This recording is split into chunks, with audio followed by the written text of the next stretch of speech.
Hello, and welcome to Stories from India, a podcast where we talk about myths, legends, and folktales from India.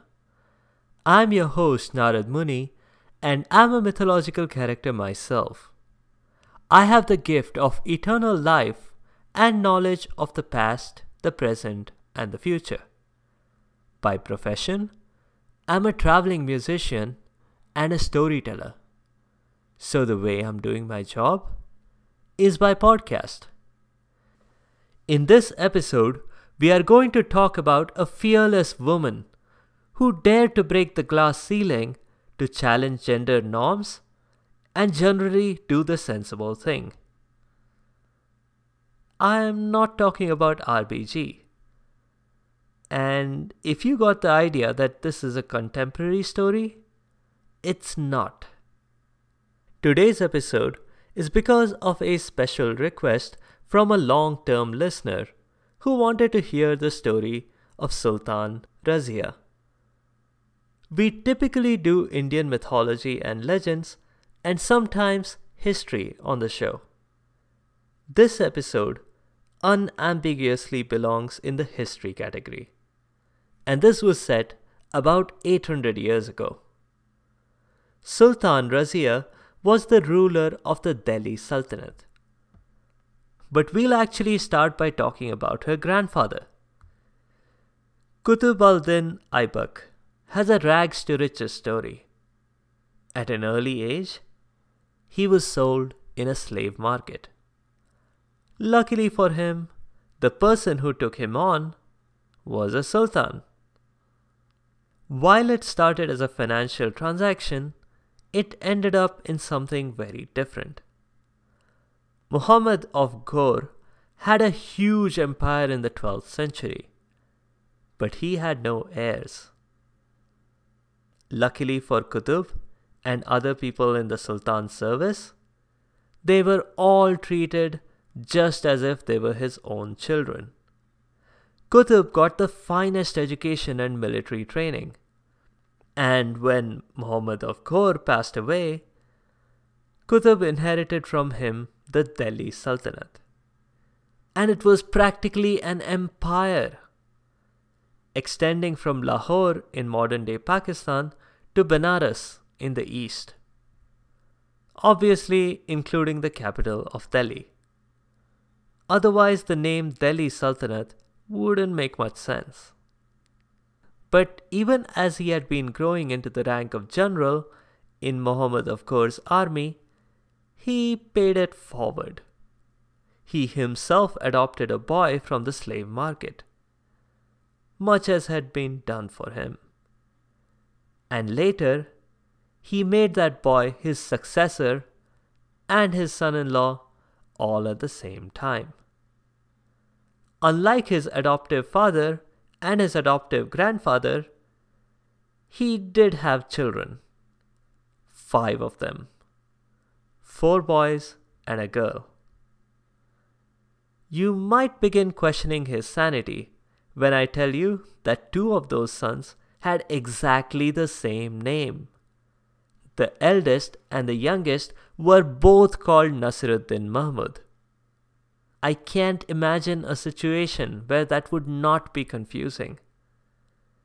And yet, despite this obvious lack of judgment, Iltutmish did something very sensible. He named his daughter, Razia, his successor. When he talked over it with his sons, they had a pretty strong reaction. "But Dad, I'm the oldest," said Nasruddin Mahmud, the older one, obviously. The second son, Muizuddin Behram, added, "You can't. The stock market will tumble. Unemployment will be at an all-time high. Yields will be in correction territory." Obviously, no one understood him. Until Ruknuddin, the next son, translated. "Girl ruler bad, boy ruler good." "Goo goo gaga," said Nasruddin Mahmud. Not the oldest, the youngest, because this one was still a toddler. I am not looking at age or gender. I am looking for competence, said the Sultan.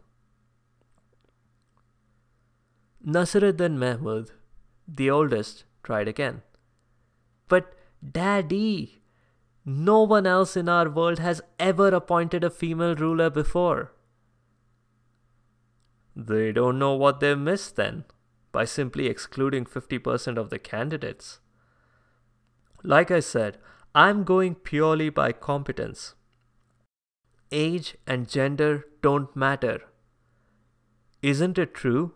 She's the best amongst you all. She's had straight A's in all of her studies, while the rest of you have barely managed to scrape by. She's better than all of you at riding horses, and she's better at archery. And I bet that at sword fighting, she can probably defeat all of you with one hand tied behind her back, and maybe even blindfolded. And what's more, the last time I visited Gwalior, I left her in charge, and she did a fabulous job. The boys didn't respond to that. Truth be told, they were immersed in their own comic books and video games so much that they hadn't even noticed that their dad was out of town, or that Razia was running the country. I rest my case, said the Sultan. And that's what he dictated in his will, that Razia would be the next Sultan. Unfortunately for the family, there was tragedy after tragedy. The older Nasiruddin Mahmud was killed when he was out fighting to expand his father's kingdom. And a few years later, it was unfortunately time to execute the Sultan's will, because he passed away. But they did not actually execute the Sultan's will. Let's cut the scene to a secret underground hideout, where 4 men sat playing poker. Given all the secrecy, let's leave names out of it. Let's simply refer to them by what they were wearing. The first man, Yellow Turban, slammed his cards down in anger and said, "I can't stand it. I won't watch a girl become our ruler." "Neither can I. What would you have us do about it?" asked the second, Long Kurta. "We are nobles," interjected Whitebeard. "Razia can't rule without the support of our armies and our contacts." This was quite true. The fourth man, Blue Shoes, said, "But we can't simply withdraw our support. We need an able alternative candidate to replace her." "Right," said Yellow Turban. "And I propose we nominate Ruknuddin Firuz instead." "I don't like it," replied Blue Shoes. "Even the baby Nasiruddin Mahmud will make a better emperor than Ruknuddin. For that matter, even the dead Nasiruddin Mahmud will make a better emperor." Long Kurta spoke up. "We can do anything we want. All we have to do is to supply Ruknuddin with a stash of comic books and toys and keep him out of the way. We can do the real ruling." "You mean you want to do the real ruling? You want to be Sultan?" challenged Whitebeard. Long Kurta replied, "Gentlemen, relax. I would much rather rule from the sidelines. I have no love for the spotlight. Now, all we have to do is to maneuver this little boy away from affairs of state and just use him to rubber stamp our decisions." That sounded convincing to the conspirators, and so They supported Ruknuddin Firuz instead. Razia had known she would be the ruler. Her father had promised her the throne. But she also knew she could not be ruler for long without the support of the nobles. She was all alone, except for maybe her father's estate lawyer. There was no way she could stake her claim here. She accepted Ruknuddin as the Sultan. By now, it was a huge empire. Iltutmish had started with a pretty big area and expanded it several times over. This was going to be a challenging task for any ruler. Ruknuddin was exactly as competent a ruler as his father had expected. That is to say, he was a total loss. Ruknuddin would rather spend his time watching cricket or reading comic books. Everything seemed to be going according to the conspirators' plan. But to their surprise, he began relying on his mother instead for advice on running the empire. She was just as unqualified. The best thing that can be said about her was that she wanted the best for her son. The way she tried to go about it was by trying to eliminate his political rivals.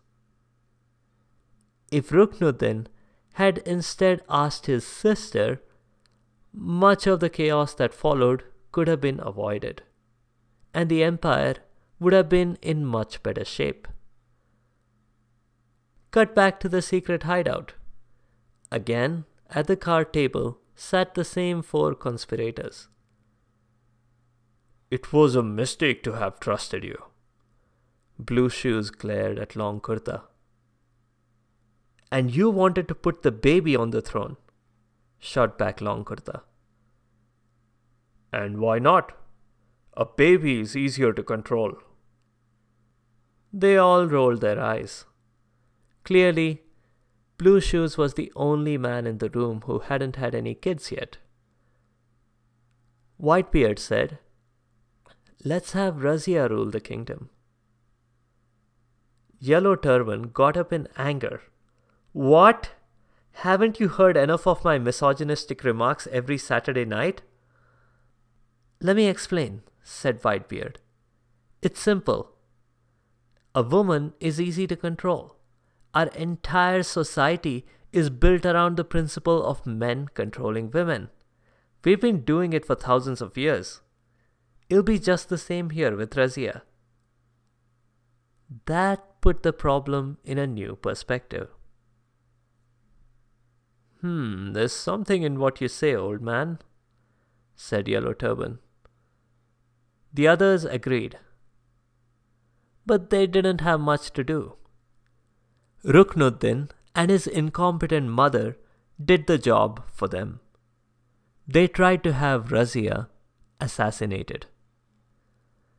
But the mistake in that was that they were clumsy. They failed, and they left a paper trail a mile long. CSI Delhi had no problems apprehending the culprits within hours of the botched assassination attempt. Ruknuddin and his mom were promptly executed, and the nobles chose Razia as their new ruler. They had all agreed, on the basis of nothing at all, that Razia would be just a figurehead, and that because she was a woman, she could be easily manipulated. They were about to find out why that kind of thinking is completely wrong. Razia took charge. And by that, I mean that she did not spend her 4 years in office at golf courses or on Twitter or in selling her fashion line to other kingdoms in exchange for favorable trade deals. She connected directly with the people. And not through campaign rallies either. She had roads constructed, local law enforcement, centers for education, created a new tax code, and improved the quality of life of her people. She was a popular ruler, and she had her people's full support. But that actually didn't matter at all when it was the nobles that she needed on her side. There were a number of things she had done that rubbed them the wrong way. "It was your bright idea," Yellow Turban said to Whitebeard. "Women can be controlled, huh? She's been in office for 3 years, and how many pay raises have you been able to finagle?" Whitebeard tried to offer an explanation. "She'll come around, you'll see. She just needs to stop showing her face to everyone." "That part annoys me. A parda is our cultural imposition on women. If we let her walk about without a veil, what will all the other women in the country do? How do we keep them all suppressed? And have you seen how she dresses?" "She dresses like the Sultan she claims to be," replied Blue Shoes. "But we can't have that." Long Kurta replied, "Of course not. The bigger problem to me is all those loyalists she's appointing everywhere. Take her fiancé, Altunia, for example. She made him governor of Bhatinda. And her slave, the one from Africa, Yakut, she made him stable manager. That guy doesn't deserve anything." A lot of what they were talking about was true. Razia herself preferred being addressed as Sultan. Sultana is typically the wife or consort of a ruler. Sultan indicates a ruler. The nobles were uncomfortable with a woman appearing in public without a veil. But Razia needed to see eye to eye with her people. She needed to connect with them directly. Most of all, the nobles were extremely racist and were especially offended by her appointment of the stable manager. Not that they wanted to manage the stables themselves. It's just that they would have preferred a Turkic slave on that position. It was an extremely reputable and powerful position. But the stable manager was Razia's friend. He had helped her avoid the assassination attempt from Ruknuddin and his mom, and she was indebted to him. Yellow Turban proposed a plan. "So," he said, "all we have to do is a little something I call divide and conquer." "If you're doing mathematics, I'm out," replied Blue Shoes. "No, just hear me out," replied Yellow Turban. "Now all we need is to hire a private eye." "What's a private eye?" asked Whitebeard. "A person who investigates a crime for a fee." "What crime needs investigating here?" asked Blue Shoes. "That's just what we'll find out, won't we?" replied Yellow Turban. They went ahead and hired a private detective from the ancient Indian version of the Pinkerton Agency. This investigator was equipped with the fastest portable spy painting kit. He climbed trees, he hid behind bushes, just to see what Razia was up to. And he would quickly capture snapshots of her onto his canvas. He would send in daily copies of his paintings to his clients, the nobles, along with a report.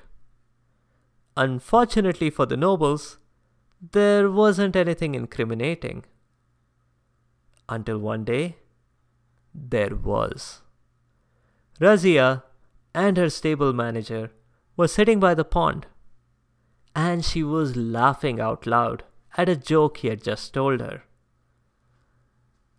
The perspective of the painting was perfectly suited for what the nobles had in mind. They dashed off a copy to Altunia. It had exactly the effect they wanted. Altunia, triggered by jealousy and racism, lured her and a section of her army to his province, where Yakut was killed and Razia imprisoned. The men in the underground bunker finally breathed a collective sigh of relief, and they celebrated all night. They were replacing Razia on the throne with Behram, her brother. All was not completely dark for Razia though. She did make up eventually with Altunia. After Altunia finally believed that she had not been unfaithful, he asked her, "But it's all water under the bridge now, right? You said some things, I said some things. Let's just let it go." Razia grumbled a bit, but seeing as he had been careful to not let her out of prison yet, she agreed with him. "Okay, it was all just a misunderstanding." "Okay, then will you marry me?" he asked her.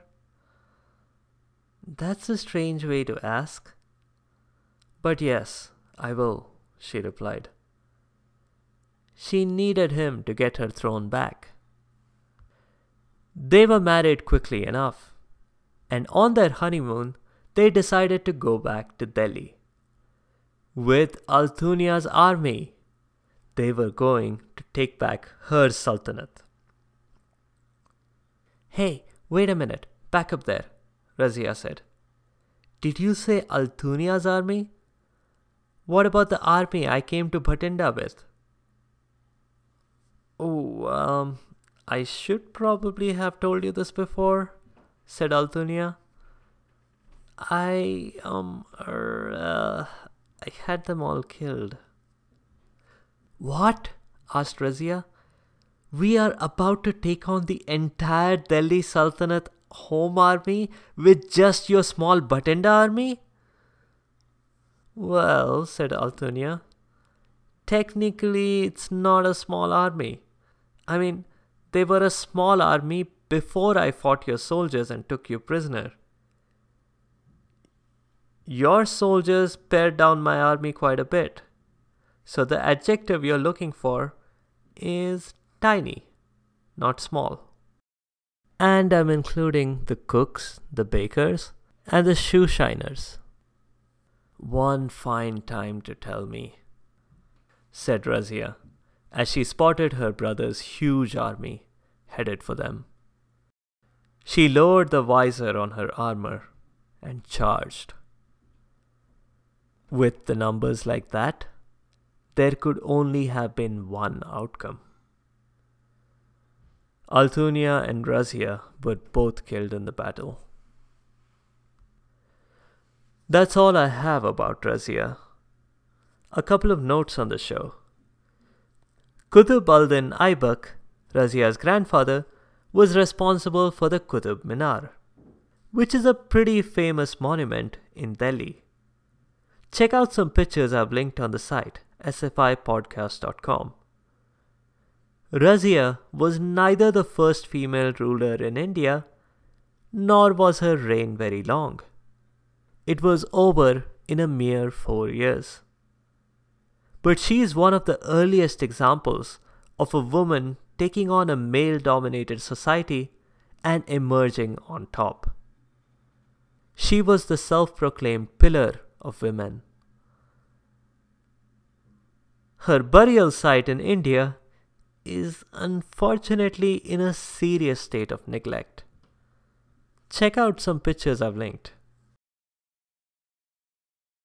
That's all I have for now. In the next episode, by listener request, we are back to a story about me. This story is from the Ramayana, so this one also features Ravan, the 10-headed demon antagonist of the epic. And the planets, all of them down here on Earth. And there's also a guest appearance from Hanuman. If you have comments or suggestions, or if there are particular stories you'd like to hear, please do let me know by leaving a comment or a review on the site sfipodcast.com or tweet at sfipodcast. You can also find me on Instagram and Facebook. Be sure to subscribe to the show to get notified automatically of new episodes. Thanks to all of you listeners for your continued support and your feedback. The music is from purpleplanet.com. That's purple-planet.com. I'll see you next time.